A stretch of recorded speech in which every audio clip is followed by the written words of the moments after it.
Welcome to part 2 of the guitar CAGED series thing that I'm making for my brother, and that you are probably watching to learn it as well, even though you are not that person.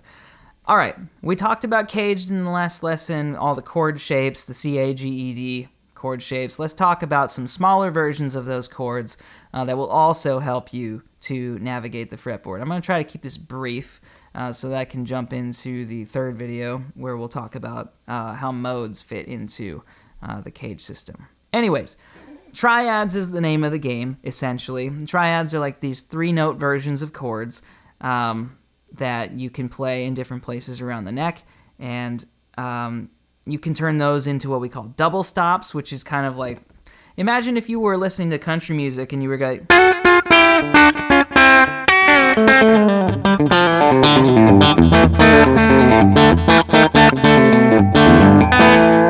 when you're listening to that, not only is that kind of a power chord, but that's also a double stop.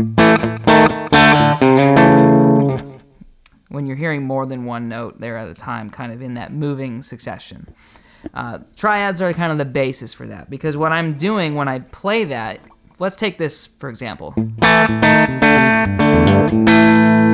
That right there is an A chord, but I'm playing the A, the E, and the A again on the I'm doing that on the 5th, 4th, and 3rd strings. So the E, D, and the G strings. But I'm moving one of the notes so I can play kind of more of a lead line. And that is how you can utilize a double stop. Not always in that way, obviously there's 1,000 different ways to do it, but the whole chord shape may look like this. The triad may look like just the bottom of that chord on the bottom 3 strings there, or top 3, I guess. But you can turn that into a double stop just by doing this. That's a double stop. Fanciness. This is obviously turning into a more country geared lesson, I suppose, I presume. Anyways, let's take that A chord. We'll run with this for a minute. So if you take your abbreviated A chord, there are other positions as well that you can play this A chord in, just not with that particular fingering. So this is the A shape, right? We can move it to the E shape, where we have just those 3. Just take the bottom little bit of the chord, because the whole chord is this. It's just an A bar chord. And you could take this section of it. That's a triad. You could take this section of it, which would just be, I can't move my fingers the right way, but there we go. So the middle section, or you could just play the high end stuff. And so now you have access to this, and now you have access to this too. And you know that when you're playing this triad, you're in the E shape. So now that's increasing your vocabulary already. Next, you can go even further. You could do the D. These are the most common ones. You have the A position and the E position and the D position for your triads, because that repeats over and over. But if you take your D position, you can do, this one is mentally more limited, but you still have all the same freedom, because there's lots of open strings in an A chord and an E chord. But the D chord, there's a lot of muting going on. So you feel like you're kind of limited to, or maybe, if I could do this right, there we go, hard fingers. You can tell I don't really play it that way. So there's your A triad. You could do a... Now you're just jumping around.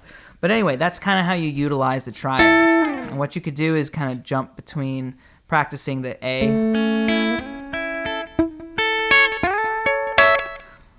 ascending and descending,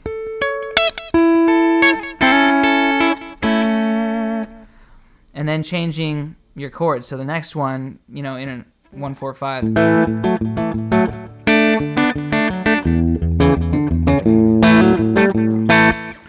You go.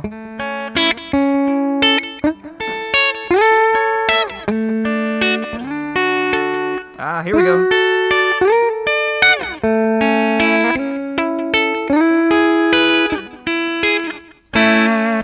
So you kind of play the chord progression as you move along through there.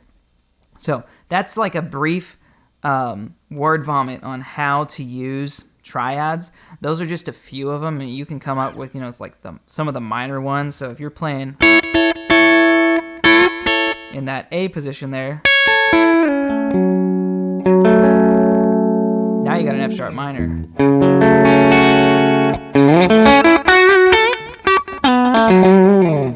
So you can kind of play around with that as you go, or so. Anyway, next, now that you know some triads and stuff, we're gonna kind of jump a little bit off the track here, and we're gonna go and talk about modes and how those fit into the caged blocks as well. That's one that I'm really looking forward to kind of explaining, to test to see if I can explain it right. So anyway, I'll see you in that video. Thanks for watching.